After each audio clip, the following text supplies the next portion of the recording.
¿Debería el Barça jugar en Israel? ¿Cómo funcionan los clubes Red Bull? Todas estas preguntas en torno a la pretemporada del club las resolveremos hoy con un invitado muy especial, Toni Padilla.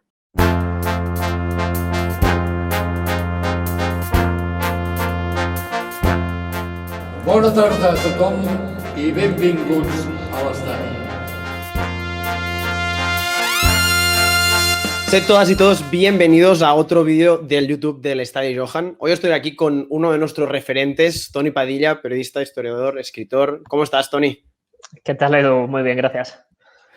Pues me alegro que estés bien. A ver, muchas gracias por estar aquí también. Gracias a vosotros por invitarme. No, hombre, no. A ver, hoy hemos atracado a Toni para hablar de la pretemporada del primer equipo del Barça. Una pretemporada atípica, ¿no? Por ser otra más durante la pandemia, pero que nos ha dejado un par de cosas a destacar. Así que allá vamos. La primera, pues para así decirlo, fue la cancelación el pasado 15 de julio del amistoso contra el Beitar en Israel.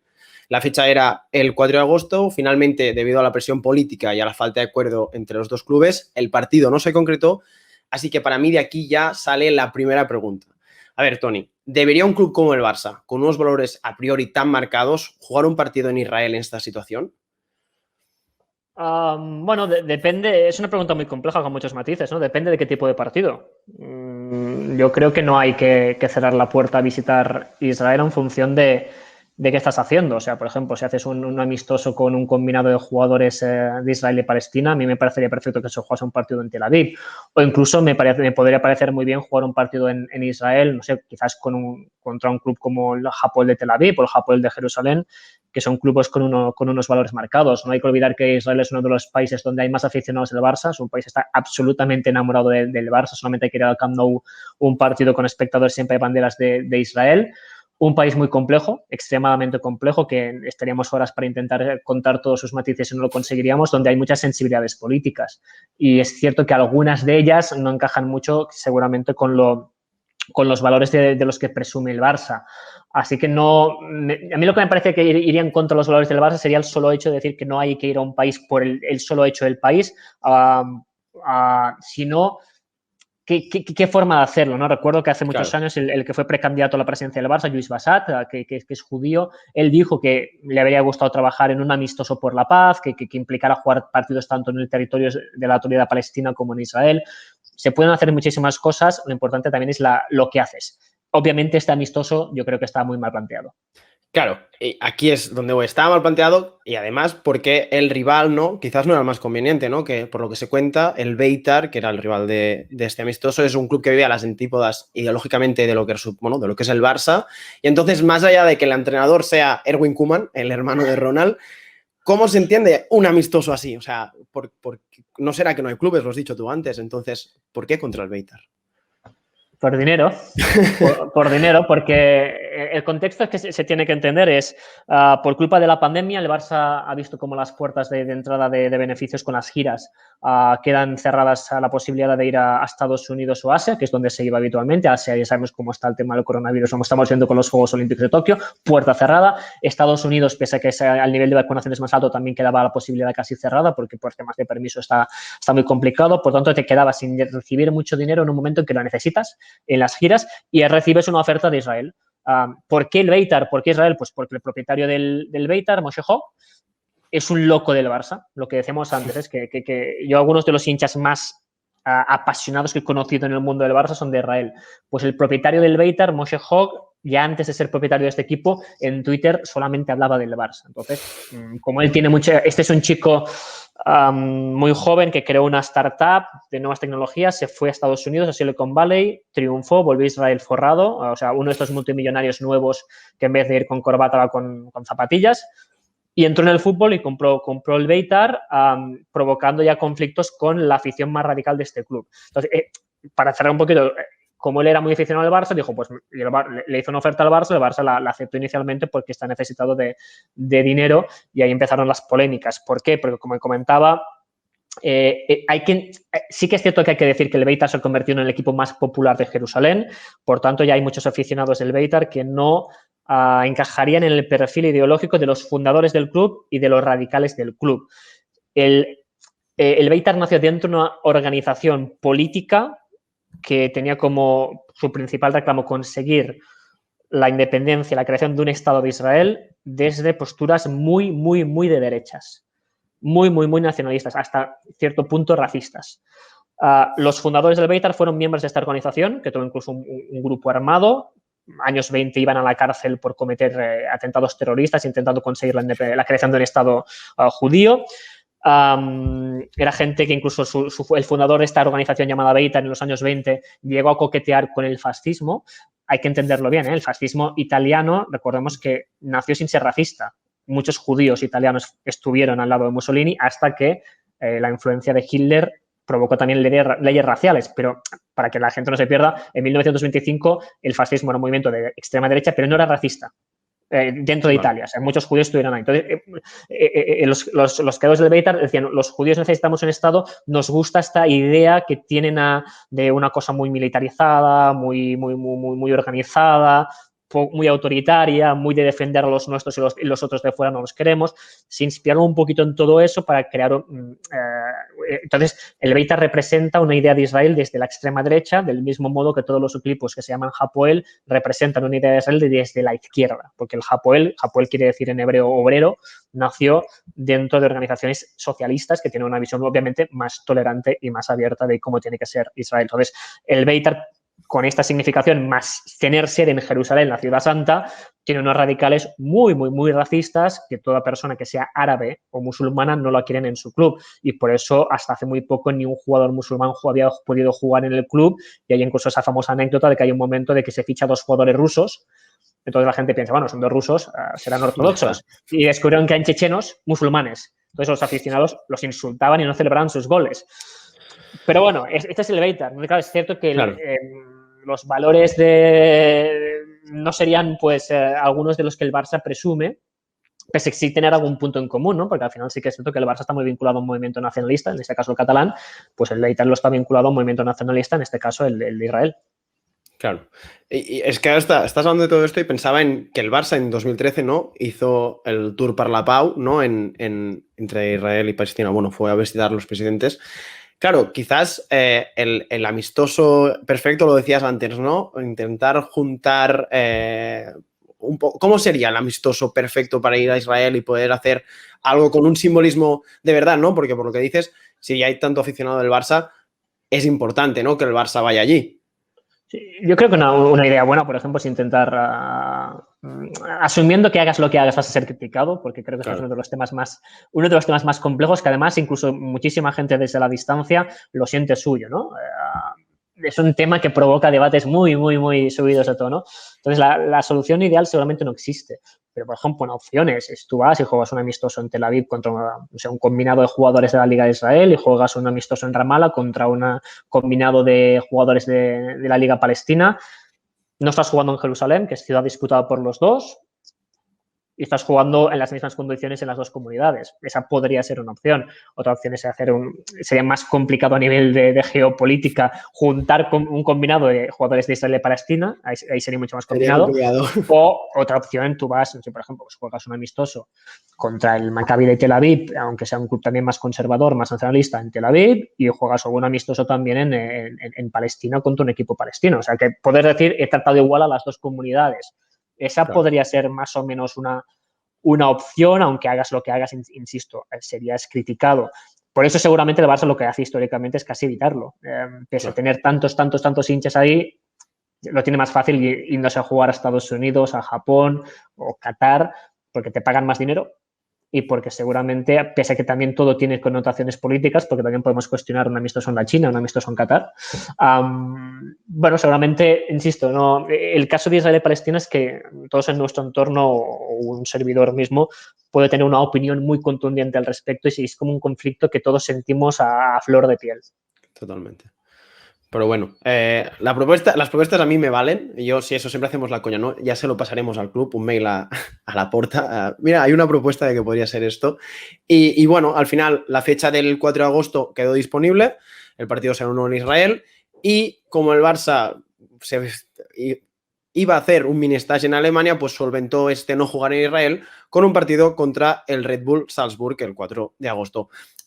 Y ahora que se habla tanto de la economía del Barça, lo decías tú, Tony, jugar la idea era jugar contra el Beitar por dinero, y que se habla tanto del dinero de los clubes, pues que la Superliga, etcétera, etcétera, te quería preguntar cómo funciona la franquicia Red Bull. Bueno, la pregunta es, ¿realmente funciona? ¿Tiene el éxito esperado? O sea, ¿qué es esto de la franquicia Red Bull, más o menos?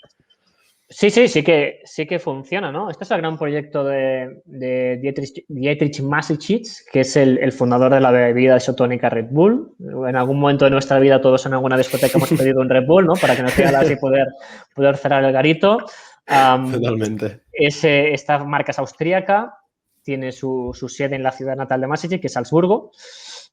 Y él lo intentó rápidamente como estrategia publicitaria vincular esta bebida con deportes de riesgo, con deportes divertidos, urbanos, modernidad, vivir al límite. Reconozco que pagó incluso cosas como un tipo que saltó desde 10.000 Felix metros. Baumgartner, sí. Claro, todo lo que era como boom, volar y pum, pum.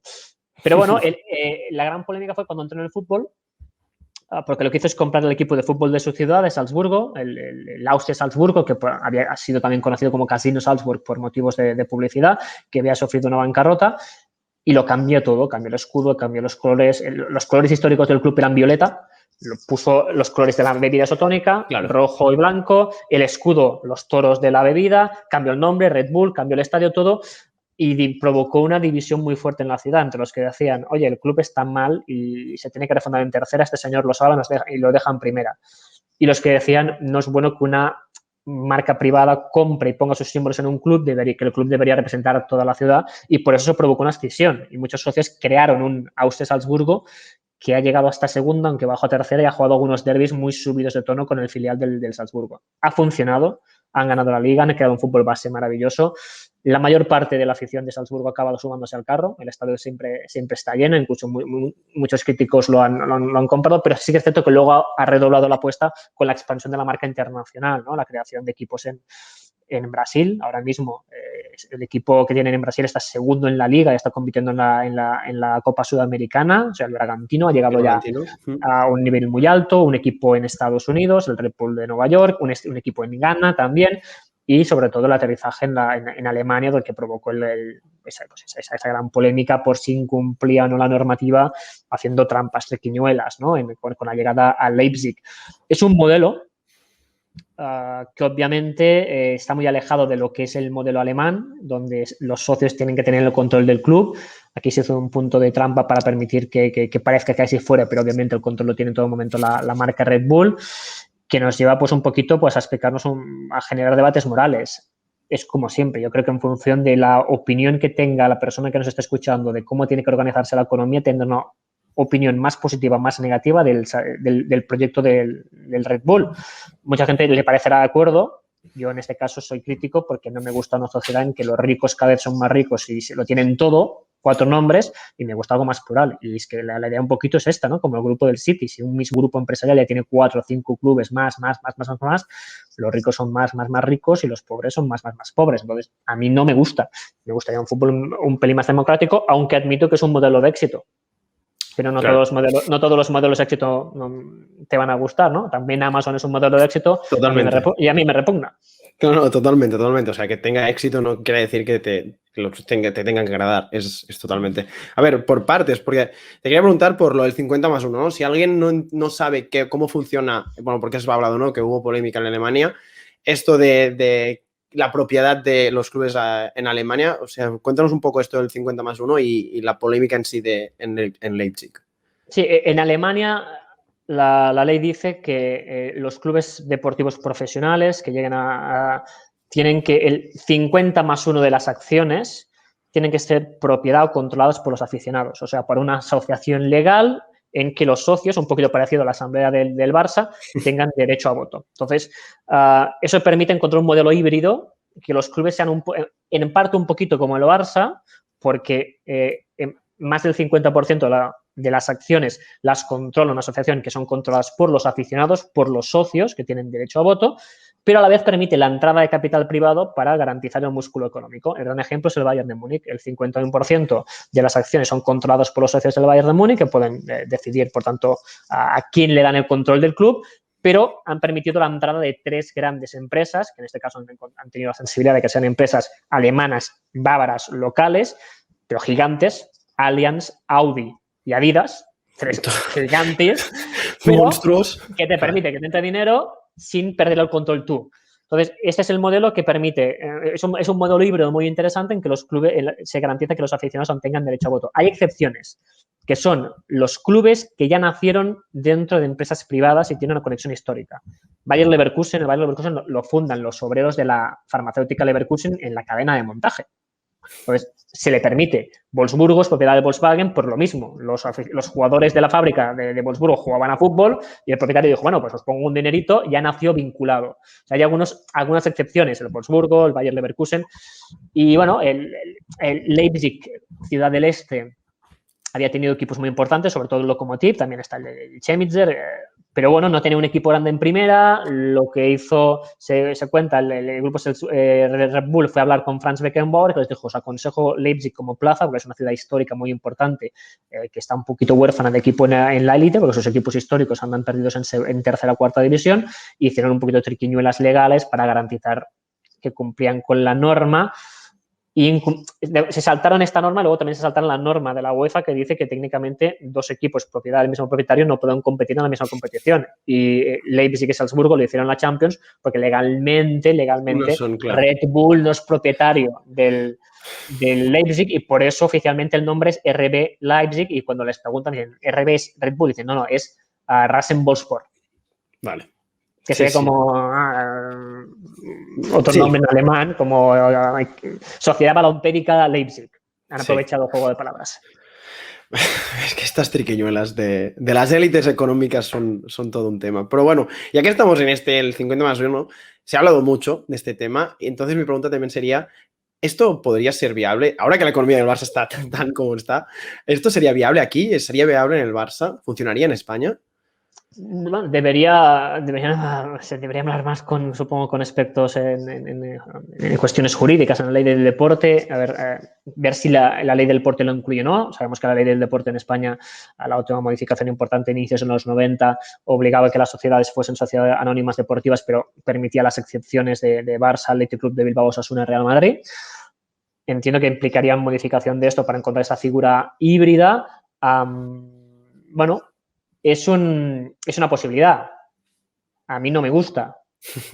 Porque creo que una de las gracias del Barça es que mantenga su espíritu inicial, ¿no? Pero claro,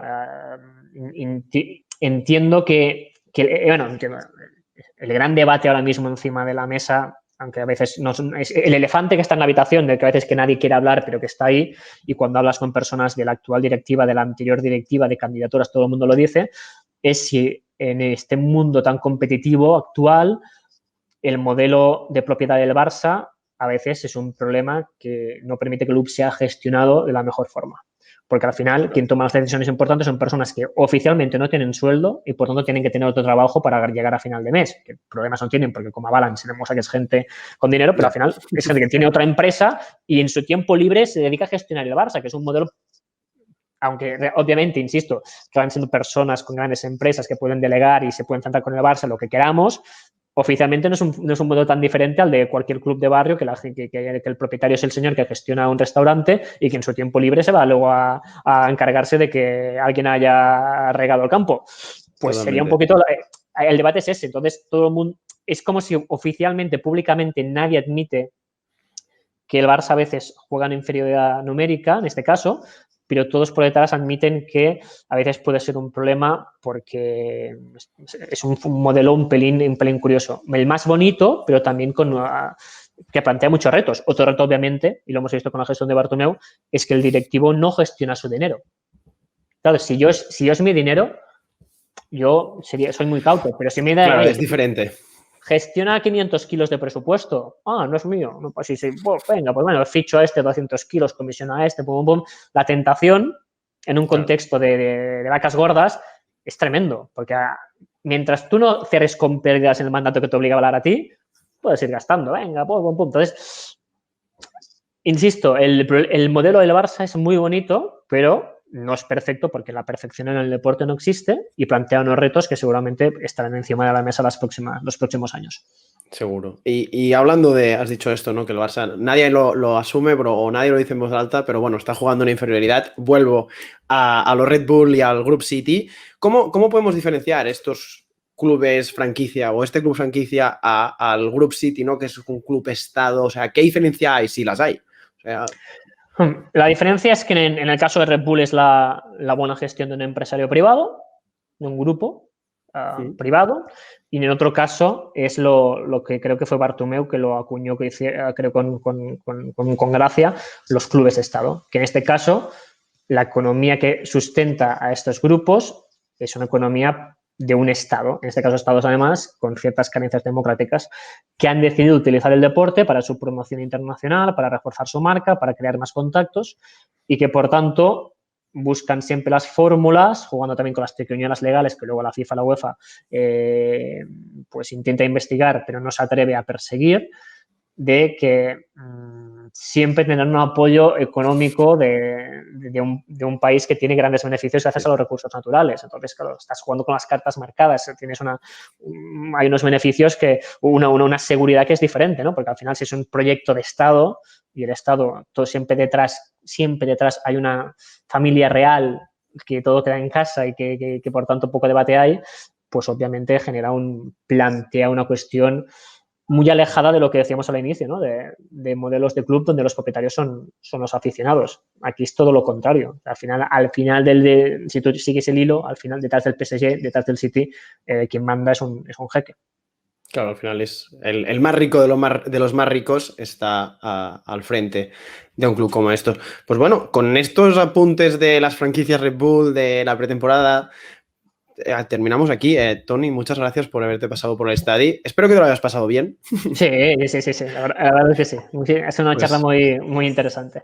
Pues de temas muy complejos, supongo que me he metido en un jardín, pero bueno, hemos venido a la vida a meternos en jardines. Claro que sí, y muchas gracias por meterte en los jardines. Y nada, a vosotros, audiencia, pues ya sabéis cómo funciona esto. Lo hacéis con todos los youtubers, así que dale al like, a suscribirse, a la campanita, comentad, bueno, el pack este entero, ya sabéis. Así que bueno, nos vemos en las redes del Estadi y hasta pronto. Adiós.